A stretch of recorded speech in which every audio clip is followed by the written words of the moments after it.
चलिए आज हम लोग शुरू करने वाले हैं मौर्य वंश के बारे में। आप सबको हम जब समझा रहे थे तो मगध साम्राज्य पढ़ा रहे हैं और मगध साम्राज्य पर कौन कौन सा शासक अपना वर्चस्व जमाया, कौन कौन से वंश ने अपना शासकीय काल को पूर्ण किया। उस परिपूर्ण काल में सबसे पहले हम लोग पढ़े थे हर्यक वंश के बारे में, उसके बाद शिशुनाग वंश के बारे में और फिर नंद वंश के बारे में। इसी बीचों बीच कुछ घटना हुई थी जिसमें बाहरी आक्रमणकारी लोगों ने क्या किया था, आक्रमण किया था, जिसमें ईरानी और यूनानी रहा। और यूनान का रहने वाला कौन था, किसके बारे में हम लोगों ने पढ़ा, सिकंदर के बारे में। सिकंदर की पूरी जानकारी कंप्लीट करने के बाद आज हम लोग किसके बारे में पढ़ेंगे। सिकंदर की मृत्यु हो जाती है बुबेलिन में, आपको याद होगा। और सिकंदर की मृत्यु होने के बाद ठीक है एरिया पूरा का पूरा खाली होता है। नंद वंश का अंतिम शासक घनानंद, उस घनानंद को मारकर चंद्रगुप्त मौर्य क्या करता है, मौर्य वंश की स्थापना करता है। किसकी सहायता से, चाणक्य और कौटिल्य और विष्णुगुप्त, तीनों एक ही नाम है, तीनों जो थे एक ही थे। चंद्रगुप्त मौर्य के बारे में विशेष जानकारी लेने के लिए आपको चाणक्य के द्वारा लिखा हुआ एक किताब आती है जिसका नाम अर्थशास्त्र। और उस अर्थशास्त्र का संबंध राजनीति से है। किससे है, राजनीति से। ये सवाल पूछता है कि अर्थशास्त्र का संबंध किससे है, राजनीति से, ठीक है ना। किसके द्वारा लिखा हुआ, चाणक्य के द्वारा लिखा हुआ जो अर्थशास्त्र है उसका संबंध किससे है, राजनीति से है। और उसमें हमको यह जानकारी प्राप्त हो गई है, ठीक है, कि किस प्रकार से मौर्य वंश का संस्थापना हुआ और चंद्रगुप्त मौर्य किस प्रकार का था, ठीक है। चंद्रगुप्त मौर्य जो मौर्य वंश की स्थापना किया उसका एक बेहद मगध साम्राज्य को बृहत करने में उसका बहुत बड़ा योगदान जाता है कि चंद्रगुप्त मौर्य ने क्या किया, उस साम्राज्य को, मगध साम्राज्य को बड़ा करने में बहुत बड़ा योगदान दिया। चंद्रगुप्त मौर्य के बारे में अगर आप जानने लगिएगा तो उसके बाद अगला जो राजा आएगा वो कौन आएगा, बिंदुसार। कौन आएगा, समझ रहे हो, कौन, बिंदुसार। और बिंदुसार का अगला जो आया पुत्र के रूप में वो कौन आया, अशोक। और अशोक जो है वो बिंदुसार का सुपुत्र था। और अशोक जो है अपने आप को, ठीक है, चंद्रगुप्त मौर्य से आगे की तरफ लेके गया, इतिहास के पन्नों में अपना नाम दर्ज कराया, ठीक है ना। अशोक को महान सम्राट की उपाधि प्राप्त हो गई। बात समझ गए। तो चंद्रगुप्त मौर्य के बारे में हम लोग पहले जानते हैं कि जो चंद्रगुप्त मौर्य जो साहब थे वह, उनका जो कार्यकाल जो रखा गया है वह, उनका जो कार्यकाल है वो कब तक है, 322 ईसा पूर्व से लेकर के 298 ईसा पूर्व तक। कितने से कितने तक, 322 ईसा पूर्व से लेकर के 298 ईसा पूर्व तक। मौर्य वंश की स्थापना चंद्रगुप्त मौर्य नामक व्यक्ति ने चाणक्य की सहायता से नंद वंश के अंतिम शासक घनानंद को पराजित करके क्या बच्चों, मार कर हत्या कर दिया, ठीक है ना। घनानंद बहुत पिवाक किस्म का आदमी था, ठीक है ना, नशेड़ी टाइप का, आराम से मदिरा का पान कर रहा था, नर्तकियों को नचवा रहा था, ठीक है। घनानंद को बार बार चंद्रगुप्त मौर्य कह रहा था कि चाणक्य बता रहे थे कि राजपाट में ध्यान नहीं दे रहे हो, विलुप्त होती जाएगी तुम्हारा। बहुत ज़्यादा बेइज्जत कर दिया घनानंद, किसको, चाणक्य को। चाणक्य को बहुत खराब लगा और उसका बदला वो ले लिया, किससे, उसको राजगद्दी से हटाकर, ठीक है। यह पहला अखिल भारतीय राजवंश था और चंद्रगुप्त मौर्य पहला अखिल भारतीय शासक कहा जाता। अखिल भारतीय मतलब भारत का पहला ऐसा शासक जो था, पहला ऐसा वंश आया जो मगध पर शासन करना शुरू किया, और अखिल भारतीय होने का, ठीक है। आज भी अखिल भारतीय कमेटी जो चलती है वो अशोक सम्राट के नाम पर चलता है, ठीक है ना। तो ये ऐसा वंश था, उसमें कहता है कि पहला अखिल भारतीय राजवंश। यह अखिल भारतीय राजवंश कौन है बच्चों, चंद्रगुप्त मौर्य। मौर्य मतलब आज के समय में कुशवाहा जाति के लोग इसका बोलबाला इसी की अगली प्रजाति है, इसलिए मौर्य का अपना एक, ठीक है ना, बोलबाला तुम कह सकते हो, ठीक है। तो पहला अखिल भारतीय राजवंश जो था वो चंद्रगुप्त मौर्य का था और भारतीय शासक के रूप में इन्हें जाना जाता है। चंद्रगुप्त मौर्य के बारे में महत्वपूर्ण जानकारी कौटिल्य की रचना अर्थशास्त्र से है। ये कौटिल्य कौन थे, नाम याद है, कौटिल्य, विष्णुगुप्त और चाणक्य, ये सब किसका नाम है, एक ही व्यक्ति का नाम है। उन्होंने कौन सा लिखा, अर्थशास्त्र। मौर्य शासक में जाति के बारे में विद्वानों के बीच अलग अलग मतभेद है। अब देखो यहाँ पर देख रहे हो, मैंने कहा कि इनके जाति के बारे में अक्सर ऐसा होता है कि अलग अलग लोगों में एक तरह का एक भावना जग जाता है कि अभी जितना जातीयता चल रहा है, हमको लगता है जिस जमाने में वर्ण व्यवस्था था ना, उस जमाने में भी इतनी जातीयता नहीं चलती थी जितना अभी जातीयता चल रहा है। तो जब आप असफल रहिएगा तब का कोई जात वात नहीं पूछेगा, लेकिन जैसे ही आप सफल होइएगा तो वो समाज वाला आके सामने आएगा कि फलाना समाज का लड़का ने किया, बहुत ये वो दिस डेट, बात हो गया ना, वही चीज़ है। तो मौर्य शासक के जाति के बारे में विद्वानों के बीच मतभेद है। विशाख दत्त ने अपनी रचना मुद्रा राक्षस में चंद्रगुप्त मौर्य के लिए वृषल शब्द का प्रयोग किया, जिसका अर्थ होता है निम्न कुल जाति में उत्पन्न ये संतान। बात समझ गई। मुद्रा राक्षस लिखा हुआ किताब आपको याद होगा, पहले ही पढ़ाए थे। मुद्रा राक्षस के लेखक कौन है? विशाख दत्त। इंडिका का लेखक कौन है? मेगास्थनीज, ठीक है ना। उसी तरह अर्थशास्त्र के लेखक कौन है? कौटिल्य, विष्णुगुप्त, ठीक है। तो मुद्रा राक्षस जो किताब है, उस मुद्रा राक्षस किताब में चंद्रगुप्त मौर्य के जाति के बारे में लिखा गया वृषल। और बच्चों वृषल का अर्थ होता है क्या? वृषल का क्या अर्थ होता है? वृषल का अर्थ होता है निम्न कुल जाति में जन्म लेने वाला व्यक्ति, संतान। बौद्ध साहित्य एवं जैन साहित्य में चंद्रगुप्त मौर्य को क्षत्रिय बताया गया है। अब देखो अलग अलग लोग अलग अलग तरीके से बताए। तो बौद्ध साहित्य जैन साहित्य में क्या बताया है? क्षत्रिय बता दिया है। जबकि ब्राह्मण साहित्य में चंद्रगुप्त मौर्य के लिए शूद्र शब्द का उल्लेख किया है। इसके अतिरिक्त क्षेमेंद्र में अपनी रचना बृहद कथा मंजरी में चंद्रगुप्त मौर्य को शूद्र शब्द से उल्लेखित किया है। यानी जैन धर्म और बौद्ध धर्म दोनों किताबों में चंद्रगुप्त मौर्य के बारे में कहा, क्योंकि ये तो समकालीन थे। चंद्रगुप्त मौर्य को क्या कहा गया है? शूद्र, जैन धर्म बौद्ध धर्म में क्षत्रिय बताया गया है। जबकि जितने ब्राह्मण साहित्य ग्रंथ हैं उनमें क्या बताया गया है? शूद्र बताया गया है।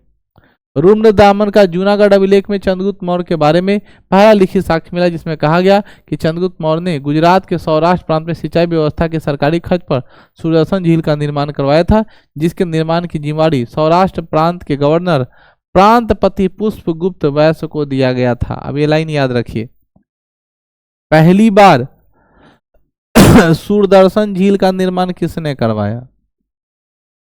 सुदर्शन झील का निर्माण किसने करवाया? चंद्रगुप्त मौर्य ने। किसने करवाया? चंद्रगुप्त मौर्य ने। संस्कृत भाषा में लिखा गया पहला अभिलेखीय साक्ष्य रुद्र दामन का जूनागढ़ अभिलेख है। ये भी लाइन याद रखना है कि जूनागढ़ अभिलेख के लेखक कौन है बच्चों? रुद्र दामन। कौन सा? रुद्र दामन। और जूनागढ़ अभिलेख जो है वो किस भाषा में लिखा गया है? संस्कृत भाषा में। मौर्य शासक अशोक के किसी भी अभिलेख में चंद्रगुप्त मौर्य का नाम नहीं लिखा हुआ है। अशोक 3 तरह का अभिलेख लिखवाता था। एक अभिलेख को बोलते थे शिला अभिलेख, एक अभिलेख को बोलते थे गुहा अभिलेख, एक अभिलेख को बोलते हैं स्तंभ अभिलेख। बात समझ में आई? तो जितना अभिलेख लिखवाया उसमें से शिला अभिलेख इन्होंने कितना लिखवाया? 13। कितना लिखवाया? 13। और उस 13 शिलालेख में एक भी चंद्रगुप्त मौर्य का नाम पता नहीं मिला। किसके अभिलेख में? अशोक के। किसका नाम नहीं मिला? चंद्रगुप्त मौर्य का। समझ में? जबकि चंद्रगुप्त मौर्य का नाम होना चाहिए था लेकिन वहां पर नहीं मिला। ठीक है, बात करते हैं यूनानी विद्वान जिस्टन ने चंद्रगुप्त मौर्य के लिए सेंड्राकोटस शब्द का प्रयोग किया है। अब याद रखो, सेंड्राकोटस याद रखना, जिस प्रकार चंद्रगुप्त मौर्य के अलग अलग नाम हैं, चंद्रगुप्त मौर्य के बारे में अलग अलग जिस प्रकार कहा गया है, तो चंद्रगुप्त मौर्य को सेंड्राकोटस कहा गया है। अब सेंड्राकोटस किसने कहा है? तो जिस्टन ने किया है। किसने किया है? जिस्टन ने। सर्वप्रथम विलियम जोन्स नामक यूनानी विद्वान ने सेंड्राकोटस की पहचान चंद्रगुप्त मौर्य के रूप में किया। विलियम जोन्स ने 1784 में एशियाटिक सोसाइटी ऑफ बंगाल की स्थापना की। अब ये याद रखना है, एशियाटिक सोसाइटी ऑफ बंगाल की स्थापना किसने किया?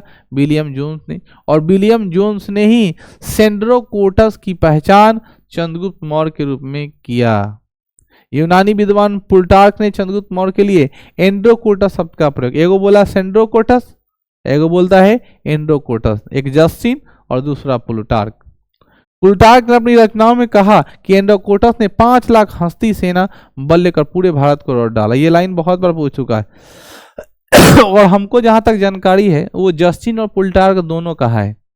जस्टिन और पुल्टार नामक दो जो यूनानी वैज्ञानिक थे, इतिहासकार था, उन्होंने कहा कि 5 लाख सेना हाथी के साथ, घोड़े के साथ, बुझ रहे हो, सेना लेकर के क्या किया, एंड्रोकोटस ने 5 लाख हाथी लेकर सेना पर पूरे भारत को क्या किया, रोक डाला पूरे भारत में, ठीक है ना, इसका सोना लेकर के दौड़ा। यहाँ पे लिखता है कि चंद्रगुप्त मौर्य का साम्राज्य उत्तर पश्चिम में अफगानिस्तान से लेकर के दक्षिण में कर्नाटक तथा जबकि पूर्व में बंगाल से लेकर पश्चिम में कहां तक फैला, भाई पूरा भारत में फैला दिया। उत्तर की जब हम लोग बात करते हैं तो कहां तक पहुंचा दिया, अफगानिस्तान तक। तो मैंने आपको पढ़ाया था कि एक के बार कहां चला गया, अफगानिस्तान। जबकि बात करते हैं दक्षिण में तो कर्नाटक चला गया था। कर्नाटक के बाद बचता का थी वो केरल, कर्नाटक के बाद कहां कुछ बचता है, केरल बचता है। जबकि पूरब में बंगाल की खाड़ी, तो बंगाल चला गया, पूरब में कहां चला गया, बंगाल। और पश्चिम में कहां तक ठेल के ले गया बोलो, तो पश्चिम का जो इलाका है वो गुजरात तक ले गया। तो हमको नहीं लगता कुछ बाकी रहा, ठीक है ना, कि गुजरात पूरा पश्चिमी चला गया, बंगाल पूरा चलिए गया। तो ए आर ओ आर तो पूरा बराबर कर दिया, एक अफगानिस्तान तक ठेल के ले गए। और दक्षिण वाला इलाका में कहां तक लेके चला गया, कर्नाटक तक चला गया, वहां जाकर के रोका। चंद्रगुप्त मौर्य ने अपने शासन काल में यूनानी आक्रमणकारी सेलुकस ने लगभग 305 ईसा पूर्व में भारतीय क्षेत्र पर आक्रमण किया था, जिसमें चंद्रगुप्त मौर्य ने सेलुकस को पराजित कर दिया। दोनों के बीच संधि हुई, जिसके तहत सेलुकस ने अपनी पुत्री हेलन का विवाह चंद्रगुप्त मौर्य से कर दिया और दहेज के रूप में एरिया, अराकोसिया, जेंड्रोसिया और पिपीदेही क्षेत्र को दे दिया। बदले में चंद्रगुप्त मौर्य को भी सेलुकस को 500 हाथी उपहार में भेंट दिया गया। ये कहानी आपको हम समझाए थे। अब भैया ये बिहार की कहानी है, क्योंकि मगध की बात करते हैं तो मगध कहाँ है, बिहार में। और बिहारी सब कब का तेज है वो जान रहे हो ना, 322 ईसा पूर्व का है कि ससुरा दहेज में कितना लेता है जगह, आप समझ लो। चंद्रगुप्त मौर्य और सिकंदर का सेनापति सेलुकस निकेटर के बीच क्या हुआ बच्चों, लड़ाई हुई। और उस लड़ाई में कौन जीत गया, कौन जीत गया सेलुकस निकेटर हारा और चंद्रगुप्त मौर्य जीत गया। जैसे ही जीता तो दोनों में संधि हो गया। संधि मतलब क्या, हार मान लिया होगा। और उनको लगा, सेलुकस निकेटर को लगा होगा कि चलो भाई इससे अच्छा लड़का नहीं मिलेगा, ठीक है ना, शादी ब्याह कर देते। हो सकता है जबरदस्ती कहीं कॉले हो कि ना तोरा बेटिए से ब्याह करेंगे, कोई गारंटी है। इतिहासकार तक कुछ लिखता है, लेकिन बात को थोड़ा तोड़ मरोड़ के, लेकिन रख ले अगे सब तो जीतिए गए, तो बेटी भी उसको भी उठाएंगे, जल्दी करो। तो संधि हो गया होगा ना, ठीक है, प्यारे से ब्याह होगा। तो उसके बेटी का नाम था हेलेना। क्या नाम था, सेलुकस निकेटर का बेटी का क्या नाम था, हेलेना। हेलेना का विवाह किससे हुआ बोला ऐसे ब्याह नहीं होगा। अभी के लड़का सब, ठीक है ना, 2 दिन बतिया लेता, 4 दिन बतिया लेता, शादी सेट हो गया, लड़किया ने से फोन कर दिया, लगातार 2 दिन 4 दिन 5 दिन बतियाने लगा, 10 दिन 1-2 महीना हुआ, 20-25 हजार का मोबाइल खरीद कर भेजा देगा। फिर उसके बाद धीरे धीरे दहेजवा कम करा लेगा। आई देखो कितना होशियार है, लड़ाइयों किया है, जीतवो किया है, और तब फिर कह रहा है दहेज में चाहिए, कितना आई समझो। विवाह चंद्रगुप्त मौर्य से किया, दहेज रूप में क्या दिया, एरिया, अराकोसिया, जेनरोसिया, ये समझो ना, जहां तक ले उसका एरिया जीत करके आया था वो सब बोला ये सब खाली करो, सब दे दो। वो अलग बात है दहेजे में दिया है ना। जेंडोनेशिया और पेरीमेशियाई क्षेत्र को दे दिया। बदले में चंद्रगुप्त मौर्य भी सेलुकस को 500 हाथी क्या किया, उपहार में। मैंने अपना ससुर को भी गिफ्ट में बोला, लीजिए ससुर जी 500 हाथी, ठीक है ना, अपना लेके जाइए। चंद्रगुप्त मौर्य के दरबार में सेलुकस ने अपना एक राजदूत मेगास्थनीज को भेजा, जिसकी प्रसिद्ध पुस्तक क्या है, इंडिका। वही लुका छिपी वाले लोकौआ, लोकौआ जानते हो, लोकनिया उसको बोलते हैं देहाती भाषा में, कि जब किसी लड़की का ब्याह होता है ना तो साथ को लोकनिया के भेज देता है लोकनिया बन के लड़का सब जाता है, लड़की सब नहीं। तो ओकरा काम रहता है अपने बहन के साथे चले गया। अब वहां जाके सब विधि व्यवस्था देखेगा। सेलुकस निकेटर को डर लगता था कि हम तो बेटी का ब्याह कर दिए, दुश्मन के घर ना ब्याह किए हैं, तो पता लगाना चाहिए। तो लोकनिया भेजा। वो लोकनिया कौन है, ये है। आई लोकनिया जाके वहां इतना ना उसको अच्छा लगने लगा विधि व्यवस्था की किताबें लगा लिखने, चूंकि विद्वान था, और एक पुस्तक लिखा। उस पुस्तक का क्या नाम है, इंडिका। इंडिका के लेखक कौन है, मेगास्थनीज। मेगास्थनीज कौन था, सेलुकस निकेटर का राजदूत। सेलुकस निकेटर कौन था, सिकंदर का सेनापति। सिकंदर कौन था? यूनान का रहने वाला। सिकंदर के बाप का क्या नाम था? फिलिप। भुला गए। मेगास्थनीज इंडिका के सम्राट के नाम से रूप में सेंड्राकोटस और उसकी राजधानी पालीब्रोथ का उल्लेख है, जिसमें साम्यता बाद में चंद्रगुप्त मौर्य एवं पाटलिपुत्र में स्थापित की गई। बात को समझो। मेगास्थनीज कृत इंडिका में, मतलब उसके द्वारा लिखा गया जो किताब है उस इंडिका में कहा गया है, इंडिका में सम्राट के नाम के रूप में सेंड्राकोटस, तो सेंड्राकोटस तो इनको मिलता ही है नाम। सेंड्राकोटस किसने कहा था? जस्टिन। एंडोकोटस किसने कहा था? उल्टार्क। ठीक है ना। तो इसमें कहता है कि सेंड्राकोटस और उसकी राजधानी के रूप में पालीब्रोथ का उल्लेख किया गया, जिसकी साम्यता के बाद चंद्रगुप्त मौर्य एवं पाटलिपुत्र स्थापित की गई। ठीक है ना। यानी जैसे ही दोनों को साम्यता हो गई तो उसके बाद क्या बनाया गया? पाटलिपुत्र को स्थापित कर दिया गया। इंडिका नामक पुस्तक से मौर्यकालीन प्रशासनिक व्यवस्था के साथ साथ सामाजिक व्यवस्था की भी जानकारी मिलती है। बोले ना, वो हर एक वस्तु पर ध्यान देने लगा और वो मौर्यकालीन प्रशासनिक व्यवस्था के साथ साथ सामाजिक व्यवस्था पर भी जानकारी उसे मिलने लगा। इस पुस्तक में कहा गया है कि मौर्य काल में समाज 7 भागों में विभाजित थी, जिसमें दास प्रथा नहीं था। यानी आपसे सवाल पूछेगा कि मेगास्थनीज के किताब इंडिका में समाज को कितने भागों में बांटा गया था बच्चों? 7 भागों में। कितने भागों में? 7 भागों में, जिसमें दास प्रथा की कोई व्यवस्था नहीं थी। दास प्रथा को हटा दिया गया था। चंद्रगुप्त मौर्य प्रारंभ में शैव धर्म को मानते थे। किस धर्म को मानते थे? शैव धर्म को। किंतु जैन संत भद्रबाहु से प्रभाव में आकर इन्होंने जैन धर्म को अपना लिया। इन्हीं के काल में मगध क्षेत्र में 12 वर्ष का अकाल पड़ा। अतः चंद्रगुप्त मौर्य ने अपनी राजगद्दी को छोड़कर बिंदुसार को सौंपते हुए भद्रबाहु के नेतृत्व में कर्नाटक की ओर चले गए और वहीं पर श्रवणबेलगोला श्रृंगेरी पर्वत पर चंद्रगिरी पर्वत पर संलेखन विधि से अपना प्राण को क्या कर दिया? त्याग दिया। यानी वो पहले भगवान शिव को मानता था, भद्रबाहु से प्रभावित हुआ, उपवास विधि को अपनाना शुरू किया। उस विधि को संलेखन क्रिया कहते हैं। ठीक है ना। और एक तो अकाल पड़ा था है? हाँ, राजा। ठीक है। वो भगवान के प्रति इतना ज्यादा समर्पित हो गया, जैसे आजकल देखोगे ना मम्मी लोग का, तो मम्मी लोग का तबीयत कैसे खराब होता है? भगवान के प्रति ज्यादा समर्पित है। वो बेटा के कल्याण करने के चक्कर में अपना तबीयत खराब कर लेगी। चंद्रगुप्त मौर्य ऐसा राजा जब टपक गया तो माई बाबू के कोई ले ले है? माई को कितना समझाओगे? माई पूजा न कर हमरा लगी, 2 दिन भूखे रहोगे, बीपी तोर बढ़ल है, आप पूजा करोगे एक बार बीपी आए फिर क्या होगा? हार्ट अटैक होगा, आदमी मर जाएगा। उसको वो बात नहीं समझ में आएगा। उसको समझ में आएगा ई कैला से हमारे बेटे का उम्र बढ़ जाएगा, पति का उम्र बढ़ जाएगा, परिवार के सभी सदस्य लोग खुशहाल रहेंगे, वो करेगा।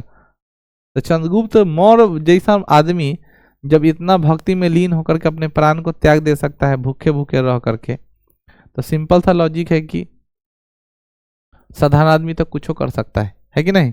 श्रृंगेरी पर्वत पर श्रवणबेलगोला में चंद्रगुप्त मौर्य की संलेखन विधि क्रिया के द्वारा क्या हो गया? मृत्यु हो गया। संलेखन क्रिया का अर्थ होता है उपवास करना। उपवास का मतलब होता है भूखे रहना। ठीक है ना। निर्जला रह रहा हो, आहार कम किया, धीरे धीरे मांस प्रोटीन गलना शुरू किया और आदमी क्या हो गया? मर गया। तुम लोग सही हो, माटी छोड़ के तो सब खाइए जाते होगे, उपवास के बारे में तो सोचते भी नहीं होगे। हाँ, माटी छोड़ के ना, और बिष्टा भी, क्योंकि जरूरी है बोलना, नहीं तो पता चले कि बोले कि ओ बिष्टा के बारे में सर नहीं बोले, इसका मतलब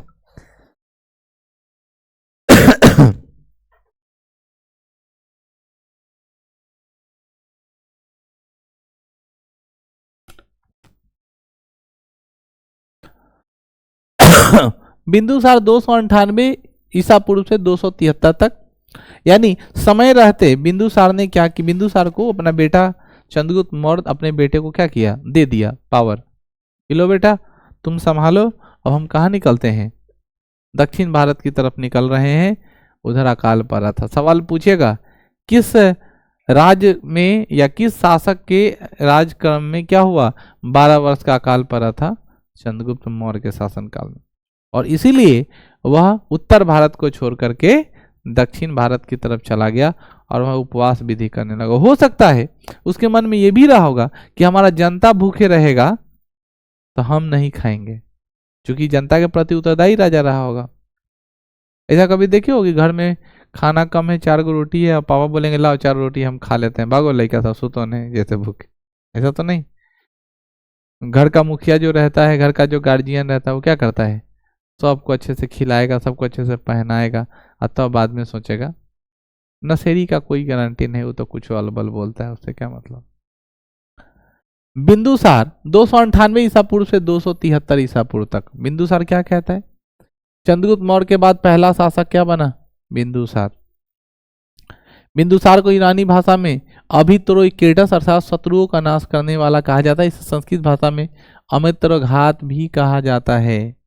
याद रखना, शत्रुओं का संहारक, शत्रुओं को मारने वाले किसे कहा गया है, शत्रुओं का संहारक किसे कहा गया बच्चों, बिंदुसार को। ठीक है ना।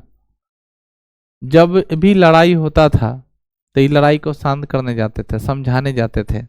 ठीक है ना। 2 बार लड़ाई हुआ किसी किसी में, जैसे आंतरिक कलह नहीं होता है, जैसे तुम कह सकते हो कि हम इस एरिया का अमित्रघात आदमी है, मुझे जब भी किसी का लड़ाई होता है हम जाते हैं समझाते हैं, अच्छा जब बवाल बवाल नहीं करो, शांत रहो, है कि नहीं। तो वही बात है इनके बाद भी। ठीक है। जैन साहित्य में बिंदुसार को 2 समुद्री का स्वामी कहा जाता है, अर्थात बिंदुसार का साम्राज्य पूरब में बंगाल की खाड़ी से लेकर के पश्चिम में अरब सागर तक था। समझ गए। यानी जैन साहित्य में बिंदुसार को क्या कहता है, 2 समुद्र का स्वामी, माने ए आर से ओ आर, उन्हें अरब सागर यानी बंगाल की खाड़ी, तो दोनों सागर का मालिक हो, दोनों बीच में पड़ता है। बिंदुसार आजीवक संप्रदाय को मानते थे।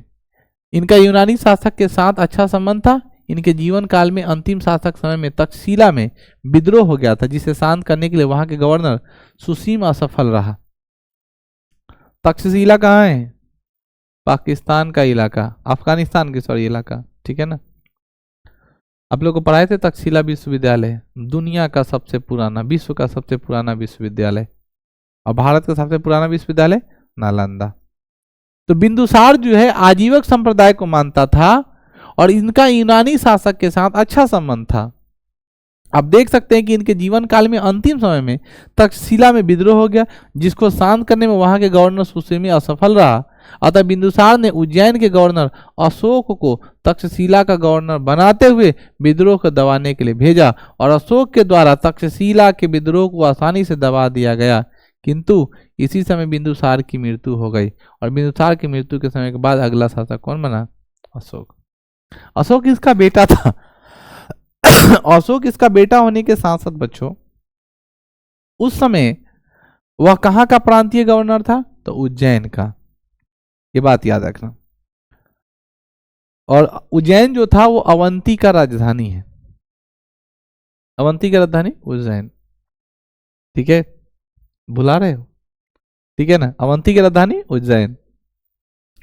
और वो उज्जैन का गवर्नर कौन था, अशोक। सुसीम वहां के गवर्नर थे तक्षशिला वाला एरिया का। तो सुसीम से कंट्रोल नहीं हुआ तो क्या बोले, क्या अशोक जाकर तक देखो उसको, वहां का मैटर को दबाने का प्रयास करो। लेकिन संयोगवश उसी साल इसकी मृत्यु हो गई। बिंदुसार के दरबार में आए यात्री डायमेकस, जो सीरिया के शासक एंडियाकोटस प्रथम का राजदूत था। अब सुनना यहां है कि चंद्रगुप्त मौर्य के शासनकाल में कौन राजदूत आया था, मेगास्थनीज। बिंदुसार के शासनकाल में कौन आया था, डायमेकस आया था, जो सीरिया के शासक एंडियाकोटस का प्रथम राजदूत था। आगे समझे बच्चों। अब अशोक के बारे में समझेंगे। अशोक बहुत बड़ा टॉपिक है। अशोक की अनंत कथाएं। अशोक अच्छा प्रेमी भी था, अशोक अच्छा धर्म प्रचारक भी था, अशोक अपने साम्राज्य को वृद्धि करने वाला व्यक्ति भी था। अशोक अपने जमाने में अच्छे अच्छे पराक्रमी को हराया, महाजनपद को विलय करने वाला व्यक्ति भी किसको कहा जाता है, यूं समझ लो कि भल्लाल देव से कम नहीं था। बात समझ में आई कि वो जब भी जिधर चलता था लाशें की बौछार हो जाती थी, और अपने दुश्मनों को तो ऐसे काटता था जैसे चारा मशीन से, कुट्टी से। भल्लाल देव के आगे नहीं रहता छटर कटर मशीन लेके नाच रहा है, जो भी सामने आएगा सब कट के खत्म हो जाएगा। मानो अशोक वैसा व्यक्ति था, इतना तेजस्वी और ओजस्वी। अशोक के बारे में कहा जाता है अशोक 273 ईसा पूर्व से लेकर के 232 ईसा पूर्व तक, यानी ये 3-4 वर्ष का संघर्ष रहा है सत्ता प्राप्त करने के लिए। शासन में तो आ गया था, लेकिन 3-4 साल क्या करना पड़ा, संघर्ष करना पड़ा। जैसे कि मान लो कि हमारे दादाजी एक्सपायर कर गए और हमारे दादाजी मुखिया हैं, ठीक है ना, मतलब एक बात कह रहे हैं, एक्सपायर हो गए, हम बच्चा हैं, हम जाकर के उन्हीं के पोस्ट वाला काम करने लगे तो लोग हमको एक्सेप्ट नहीं करेगा। क्यों नहीं एक्सेप्ट करेगा? क्योंकि हमारी उम्र नहीं है, हम उत्तराधिकारी लायक नहीं है, नहीं है। लेकिन जब हमारी उम्र हो जाएगी, 4-5 साल बाद संघर्ष करेंगे, लोग के बीच रहेंगे, लोगों का दिल जीतेंगे और फिर से क्या होगा, हो सकता है, पॉसिबिलिटी है। तो सत्ता का संघर्ष वही रहा। वो अच्छा था, गवर्नर था, वो डायरेक्ट राजा बनना चाहा, तो और लोग तो दावेदार था, और लोग तो परेशान करता कि हम बनेंगे, तो संघर्ष करना पड़ा। और कब तक रहा, 232 से। उसे लिखता है 4 वर्ष उत्तराधिकार का संघर्ष, मतलब अधिकार लेने के लिए लड़ाई लड़ा। अपने अधिकार को लेने के लिए बच्चों लड़ाई सबको लड़ना चाहिए। अगर आप अधिकार के लिए लड़ रहे हैं तो आप कोई गलत काम नहीं करें, चाहे सामने जो भी हो, आपको अपना अधिकार मिलना चाहिए। बिंदुसार 269 ईसा पूर्व में अशोक का वास्तविक राज्याभिषेक हुआ, यानी अशोक का शासनकाल कब माना जाता है, 273 ईसा पूर्व, लेकिन वास्तविक रूप से राज्याभिषेक कब हुआ, 269 ईसा पूर्व। तो कोई मन में नहीं करता था कि राजा है। बिंदुसार की मृत्यु के बाद उसका बेटा अशोक मौर्य साम्राज्य की गद्दी पर बैठा। अशोक बिंदुसार एवं सुभ्रदांगी का पुत्र था, अर्थात अशोक के बाप का नाम बिंदुसार तो जानते ही हैं, लेकिन मां का नाम याद रखना है सुभ्रदांगी। क्या नाम है बच्चों, सुभ्रदांगी।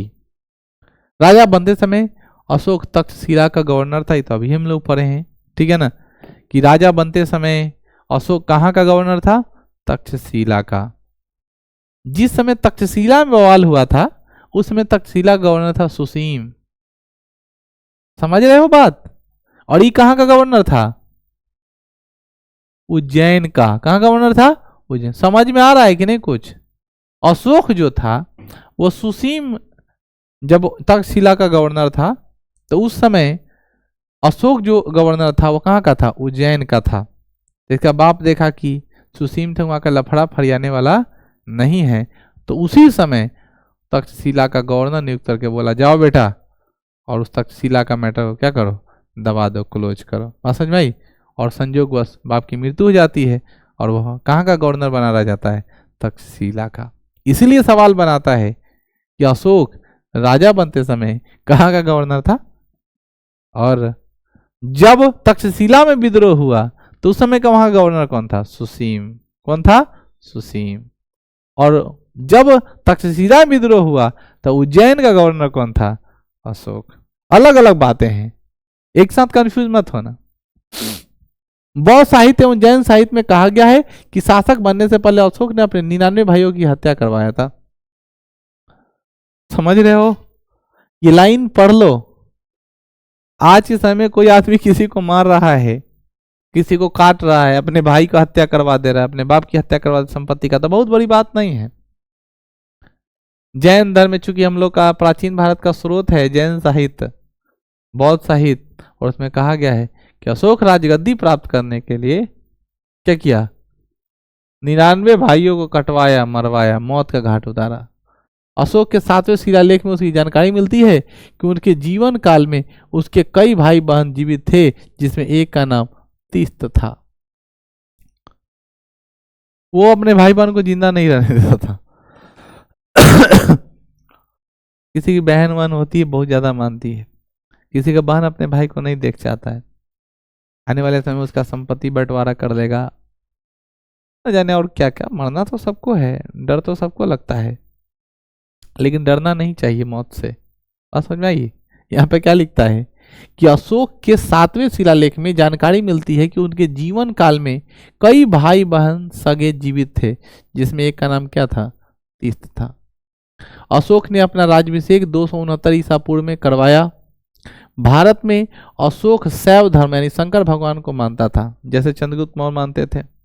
बिंदुसार के बारे में कोई कंसेप्ट नहीं दिया है, कि कौन धर्म को मानते थे? वो आजीवक धर्म को मानते थे। कौन धर्म को? आजीवक धर्म को। प्रारंभ में अशोक शैव धर्म को मानते, जिसकी जानकारी कलहन की रचना राजतरंगिणी नामक पुस्तक से प्राप्त होती है। अब ये याद रखेंगे, राजतरंगिणी किसका लेखक है? कलहन की। इस पुस्तक में कहा गया है कि अशोक ने कश्मीर में एक शिव मंदिर का निर्माण करवाया। अशोक ने कहा निर्माण किया बच्चों? शिव मंदिर का निर्माण करवाया। कहाँ निर्माण करवाया? कश्मीर में। कश्मीर में क्यों? क्योंकि कश्मीर पंडितों का, ब्राह्मणों का गढ़ था। आपको याद होगा कश्मीर के कुंडल वन में कनिष्क के शासनकाल में, ठीक है ना, बौद्ध धर्म का चौथा सम्मेलन संपन्न हुआ, जहां पर बौद्ध धर्म पूरा तरह बर्बाद हो गया, ब्राह्मणों के टोली में चला गया, टूट फूट गया, 2 भागों में बट गया, है कि नहीं? स्थिति बदली। अशोक अपने राज्याभिषेक के 8वें वर्ष अंतिम समय में अर्थात 261 ईसा पूर्व में कलिंग पर आक्रमण किया। इस समय कलिंग की राजधानी तोसली थी और यहाँ का शासक कौन थे? नंदराज। तो याद रखेंगे कलिंग की राजधानी तोसली, नहीं याद आता था, तसली याद रखें। कलिंग की राजधानी तसली। कब लड़ाई हुआ? 261 ईसा पूर्व में। कलिंग को जीतकर मौर्य साम्राज्य को अंग बना दिया, किंतु कलिंग युद्ध हमें हुए भीषण नरसंहार के पश्चात अशोक का हृदय परिवर्तन हो गया और अशोक ने युद्ध नीति को त्याग कर धर्म नीति को अपनाया। अब कलिंग का युद्ध हुआ क्यों? लड़की के वजह। किसके लिए? लड़की के लिए। अशोक एक लड़की को देखा, क्योंकि अशोक के पास 2 पत्नियां थी पहले थे, करुबाकी और देवी।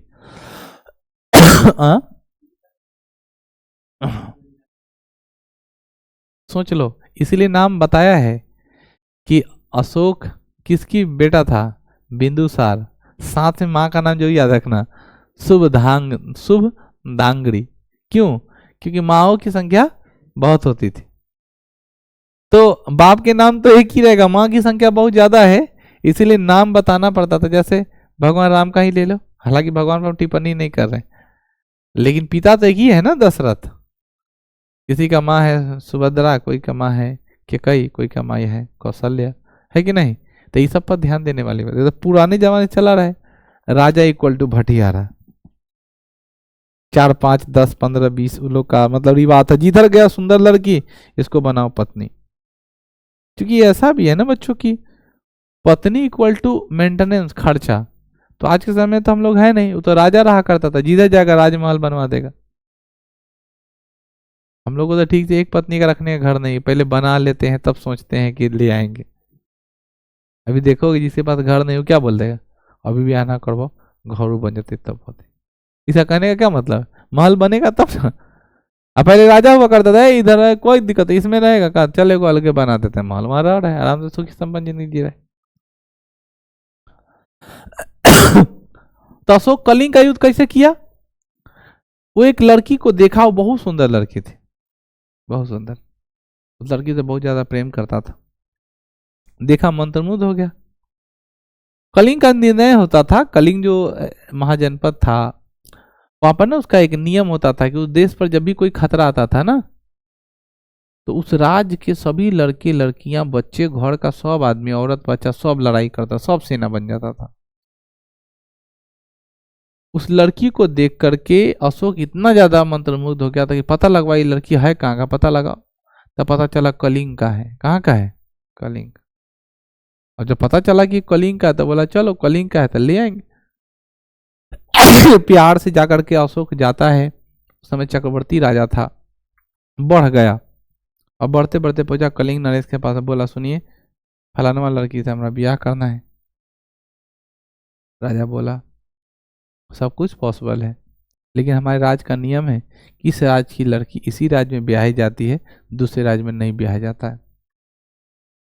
अशोक को बोला कि छोड़िए ना नियम को, कर दीजिए ब्याह। राजा बोला सर कटा सकते हैं लेकिन सर झुका नहीं सकते। तो अशोक बोलता है अच्छा प्यार से न मानबहू तो जीत लेबो तब तो देबहू ना, तो क्या होगा? लड़ाई। कलिंग की युद्ध हुई 261 ईसा पूर्व में और लड़ाई हुआ। तो मैंने आपको बताया कि कलिंग का रूल था कि लड़का लड़की बच्चा बुच्ची सब है ना, सब का सब उतर जाता था लड़ाई में। चलने लगा, इतना काट मार हुआ खूब, एकदम भल्लाल देव की तरह अशोक बोला कचौड़ के सबका फेंक दिया, खूब काटा। और उसी क्रम में ठीक है ना, काटते काटते काटते काटते सामने एक और आदमी का प्रहार आया, तलवार से और उसको खींचता है, अपना खंजर सीधे मारता है उस आदमी के अंदर, ठीक है ना, और घुसा देता है यार सवार, खून की पवाड़ा बहने लगता है।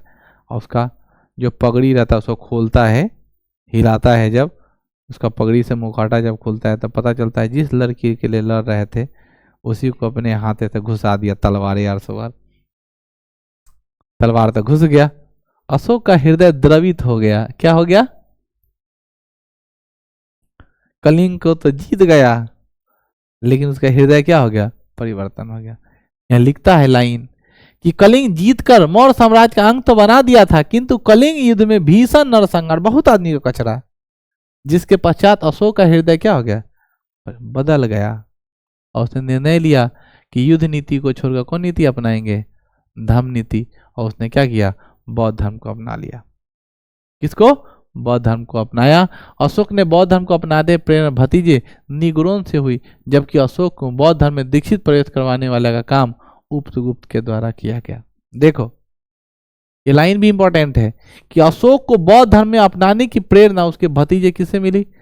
निग्रोन से मिले। देखो तुम लोग छोटे से नहीं सीखना चाहते हो, अशोक राजा था, अपना भतीजा से सीखा, और उसको भतीजा कहता था कि चाचा तू सब छोड़ा, अब बौद्ध धर्म अपना ला। बोला हाँ भतीजा क्या करे होते तो मार कट कर ले बारा, ठीक है ना। जैसे हम हिंदुओं में है ना कि सबको अपने पाप का लिमिट पता है। गंगा में कौन स्नान करने जाएगा? जो पापी होगा वही ना। तो सबको अपना पाप का पता है, इसीलिए लोग गंगा में स्नान कर रहा है। कितना लिमिट में करना है। जो ज्यादा खतरनाक आदमी रहता है वो ज्यादा पूजा करता है, बुझ रहे हो। ज्यादा बेईमान टाइप का आदमी रहेगा, बड़का चाहे गोल चंदन इतना बड़का लगाएगा, इससे वाला।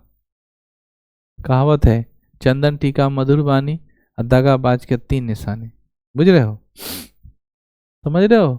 चंदन टीका गोल और मधुर वाणी खूब मीठ मीठ बोलेगा, तो समझ जाना ही बहुत खतरनाक आदमी। तो चंदन टीका करे वाला आदमी बड़ी, ठीक है। उसके भतीजा से निग्रोन से हुई, जबकि अशोक बौद्ध धर्म में दीक्षित प्रवेश कराने वाला का काम उपगुप्त के द्वारा किया गया। कलिंग युद्ध के बारे में जानकारी अशोक के 13वें शिलालेख से प्राप्त होता है। अशोक कितने शिलालेख लिखवाए? 13। सबसे आखिरी शिलालेख कौन है? 13वां शिलालेख। और उस 13वें शिलालेख में कलिंग युद्ध की जानकारी प्राप्त होती है। कलिंग की राजधानी तोसली। कलिंग की राजधानी, कलिंग के राजा का नाम बोला गया, बीबी शर्मा देंगे, नंद राज। कौन राजा? नंद राज। कलिंग के राजा कौन थे? नंद राजा। कौन राजा? नंद नंद राजा। समझ गए। कलिंग का युद्ध क्या हुआ? 261 ईसा पूर्व में। वो कब लड़ाई लड़ने गया? राजाभिषेक के 8वें वर्ष के अंतिम समय में। बात समझ गए। कलिंग युद्ध के बारे में जानकारी अशोक के 13वें शिलालेख से प्राप्त होता है। अशोक के द्वारा जो बौद्ध धर्म अपनाया गया उस अशोक का धम्म नीति कहा गया। अशोक ने अपनी परिभाषा राहुलोवाद एवं सिंहलोवाद नामक बौद्ध साहित्य से लिया गया है। अशोक जो है वो धर्म का स्टेटमेंट अलग प्रकार से दिया, और उसका जो धर्म का स्टेटमेंट है वो कहां से लिया गया है? राहुलोवाद। राहुल कौन था जानते हो ना? भगवान बुद्ध का पुत्र का नाम राहुल।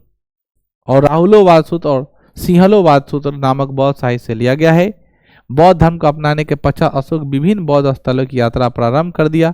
इसी क्रम में वे अपने राज्याभिषेक के 10वें वर्ष में बोध गया एवं 20वें वर्ष में लुम्बिनी की यात्रा की। लुम्बिनी कहाँ है बच्चों? नेपाल में है।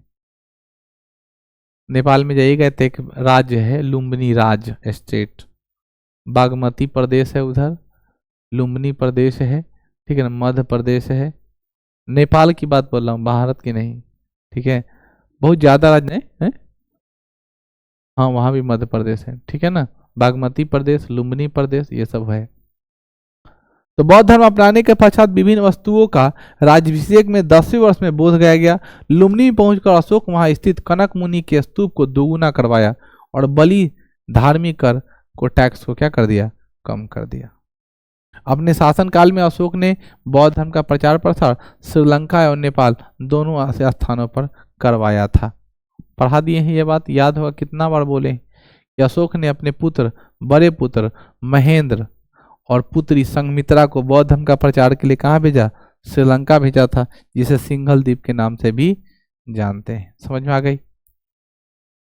तो आज हम लोग इतना ही करते हैं, फिर अगले दिन करेंगे कि अशोक जो है अपने पुत्र पुत्री को कहाँ भेज दिया। अब अशोक के बारे में ये भी कहा जाता है कि अशोक की 4 बाल बच्चे थे। तो कितना बार नाम बोल चुका हूँ, महेंद्र, जालोक, तीवर और संघमित्रा। तो सबसे बड़े पुत्र महेंद्र को और संघमित्रा को कहाँ भेजा था? श्रीलंका भेजा था। समझ गए?